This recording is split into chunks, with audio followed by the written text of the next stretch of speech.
Assalamualaikum semuanya, marhaban lagi di segmen Aku dan India.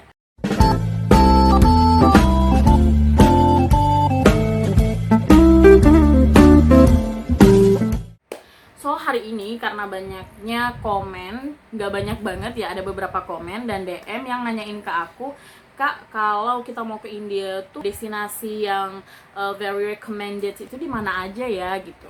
Jadi hari ini aku memutuskan untuk bikin vlog 5 destinasi wisata di India yang wajib ada di wishlist kamu. So, pokoknya siapin pulpen, siapin kertas atau notes di phone kamu, dan kamu langsung klik deh di wishlist pokoknya ya. Nah, yang pertama ada Taj Mahal.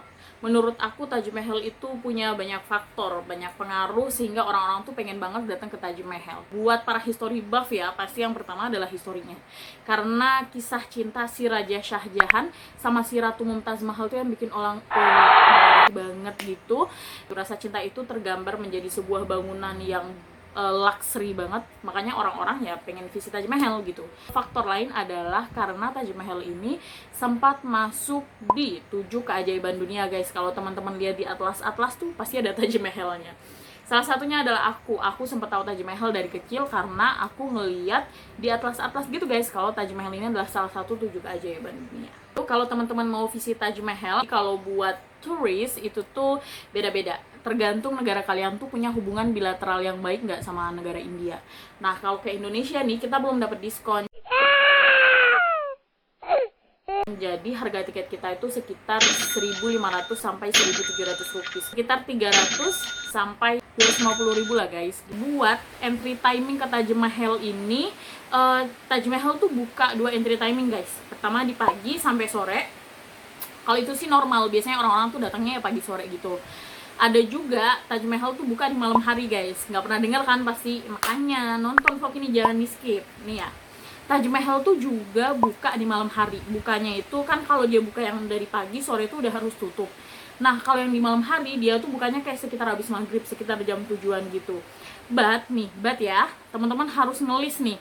Kalau mau ke Taj Mahal di malam hari, teman-teman harus pergi sekitar tanggal 14 sampai 17. Karena itu adalah tanggal-tanggal bulan besar kayak bulan purnama gitu, guys. Jadi, kalau bulan purnama, bangunan Taj Mahal itu akan memantul dengan sempurna di Sungai Yamuna. Di sebelah Taj Mahal itu kan ada sungai, guys. Sungai Yamuna. Nah, bangunan Taj Mahal itu akan bener-bener kayak mantul banget gitu, sempurna, gara-gara si pantulan bulan itu tadi guys. Tapi fees masuknya akan beda dan itu bakalan lebih mahal gitu, soalnya biasanya yang masuk di malam hari itu kayak orang yang foto buat pernikahan, syuting, youtuber, kayak orang-orang berkepentingan khusus gitu. Masalah tour guide, teman-teman tuh bakalan susah kalau masuk ke dalam nggak ada tour guide-nya, apalagi history buff kayak aku, susah kalau nggak ada tour guide-nya karena kita kan kepo nih, pengen tahu ini kok gini gitu, makanya kita butuh tour guide. Nah, buat tour guide sendiri teman-teman harus pilih yang legal. Kayaknya kalau teman-teman sering nonton di vlog aku pasti bakalan tahu banget kalau aku selalu bilang cari tour guide itu harus yang legal, yang punya government. Jadi kita cuma butuh ngeluarin uang sekitar 100.000 atau 500 rupiah. Kalau ada yang lebih dari itu, nah berarti ilegal nih tour guide-nya. Nah, destinasi wisata yang kedua ada Shimla guys. Shimla itu apa sih buat teman-teman yang nggak tahu? Shimla itu adalah ibu kota dari negara bagian Himachal Pradesh. Nah, Shimla sendiri menjadi rekomendasi kedua aku buat teman-teman semua karena Shimla ini adalah salah satu tempat yang bersalju guys. Shimla sendiri dulu adalah ibu kota Britania Raya ketika Britania Raya itu berkuasa di India guys. Makanya kenapa Shimla itu punya desain arsitektur yang ala-ala Europe gitu dan klasik banget. Bahkan sampai sekarang kereta-keretanya tuh yang masih klasik dan pokoknya cocok banget deh buat kalian, apalagi buat teman-teman yang honeymoon. Shimla itu bakalan jadi destinasi wisata yang cocok banget. Udah gitu, biasanya teman-teman nih kalau baru denger kata India, pasti bayangannya tuh udah ada gedung-gedung yang bercorak kayak merah, orange, atau debu, panas. Nah, itu tuh beda banget sama Shimla guys. Karena di Shimla kalian bakalan bertemu sama orang-orang yang beras Tibet. Rasnya adalah Tibetan gitu, jadi mereka tuh kayak hidungnya nggak mancung-mancung kayak orang India gitu. Dan mereka juga ramah-ramah, punya karakter yang beda banget sama umumnya orang India, guys. Jadi kalau ke Shimla tuh rasanya kayak bukan lagi di India gitu. Yang ketiga, ada kota Udaipur. Jadi yang ketiga ada Udaipur, guys. Nah, teman-teman yang baru denger, apa sih ini Udaipur, nggak terkenal banget? Kenapa sih kakaknya nih nggak nyaranin Mumbai gitu, mana gitu? Karena Udaipur tuh menurut aku adalah the romantic city ever in my life.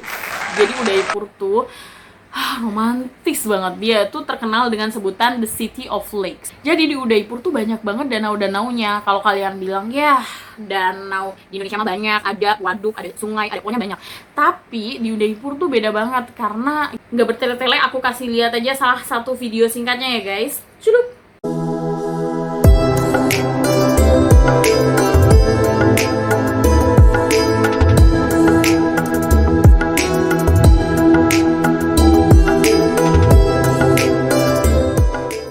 Nah, kira-kira kayak gitu danaunya di Udaipur, guys. Oh iya, aku juga mau ngasih tahu kalau salah satu artis Indonesia, Raisa, kalau kalian scroll tuh di Instagramnya Raisa ada foto pakai sari India, itu tuh juga ngambilnya di Udaipur loh, guys. Tuh di Udaipur juga kalian bisa menyaksikan banyak cultural performance dari penduduk lokal. Jadi orang-orang lokal situ. Kayak contohnya tari-tari. Waktu itu aku dan teman-teman sempat visit namanya Bagor Ki Haveli, dan itu tuh bener-bener yang sebagus itu tariannya. Aku bakalan ngasih sedikit cuplikannya di video ini, jangan di skip. Ini dia.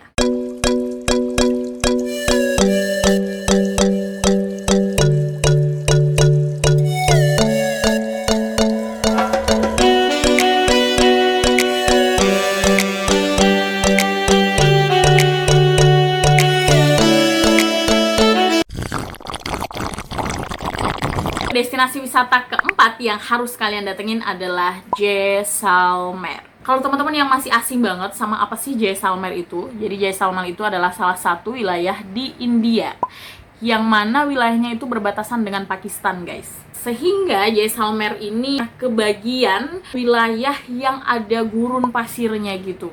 Udah gitu di gurun pasir banyak yang ternak unta juga, dan masih ada masih banyak banget rumah-rumah klasik yang dibangun pakai tanah liat gitu, dan pakai kotoran unta atau sapi gitu, guys. Pokoknya kotoran hewan aja kayak gitu. Dan itu tuh masih banyak banget. Nah, di Jaisalmer juga kalian bisa stay semalam, 2 malam ataupun 3 malam di gurun, dan itu pun udah disiapin sama kayak dia tuh udah sepaket gitu, guys. Kalau kalian mau ke Jaisalmer, kalian searching aja di Google. Biasanya di sana tuh ada paket-paket tour gitu dari native situ, dan mereka bakalan dari jeepnya, makanya terus habis itu performance apa sih, show-shownya ketika di gurun, nanti kalian dihibur, ada tarinya gitu-gitu tuh kalian bakalan dapat sepaket, dan kalian akan merasakan panasnya gurun gitu, guys. Apalagi buat teman-teman yang muslimah, Masya Allah ukti, kalian akan bisa merasakan bagaimana dulu di zaman Nabi sahabat-sahabat itu naik unta, berperang di gurun, jalan, mendaki, turun kayak gitu. Jadi aku tuh memasukkan Jaisalmer ini ke list keempat karena ini tuh bakalan menarik banget. Destinasi yang kelima, yang terakhir ini, guys, udah gak asing banget di kuping kalian, karena ini adalah New Delhi. Kalian harus banget visit New Delhi. Pertama karena Delhi adalah ibu kota India, dan yang kedua Delhi itu punya banyak banget destinasi wisata. Jadi di satu kota Delhi itu tuh banyak banget destinasi wisata yang ngumpul-ngumpul. Apalagi kalian para pecinta dinasti Mughal, itu cocok banget kalau kalian di Delhi berlama-lama dan pindah dari satu destinasi ke destinasi lagi, satu ke sini banyak banget. Karena contohnya kayak ada Qutub Minar, ada juga India Gate, ada juga Bara Masjid, ada juga Jama Masjid, ada juga pokoknya banyak banget deh. Kalau kalian hitung, kalian search ada di Google, banyak banget yang ada di Delhi.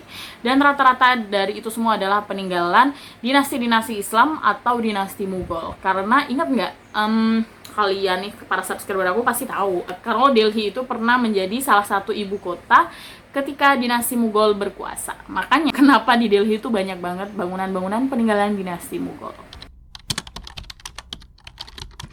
Nah, buat teman-teman yang nanya budgetnya berapa, kalau itu sih tergantung menurut aku mau naik pesawat yang first class atau yang ekonomi, kan itu semua serba tergantung ya. Tapi kalau buat masuk ke destinasi wisata, rata-rata emang kisaran 200 sampai 400 ribu guys. Dan teman-teman juga yang turunnya di Delhi bingung mau nginep di mana, aku sih ngerekomendasiin tempat di Paharganj. Teman-teman bisa search kayak penginapan di Paharganj gitu, karena di situ banyak banget turis-turis juga, dan harganya tuh juga affordable banget kalau nginepnya di Paharganj. Itu dia 5 destinasi wisata di India yang harus ada di wishlist kamu versi aku. Semoga videonya bermanfaat. Jangan lupa di-share ke sosial media yang kamu punya. And see you in the next video. Dadah. Assalamualaikum warahmatullahi wabarakatuh.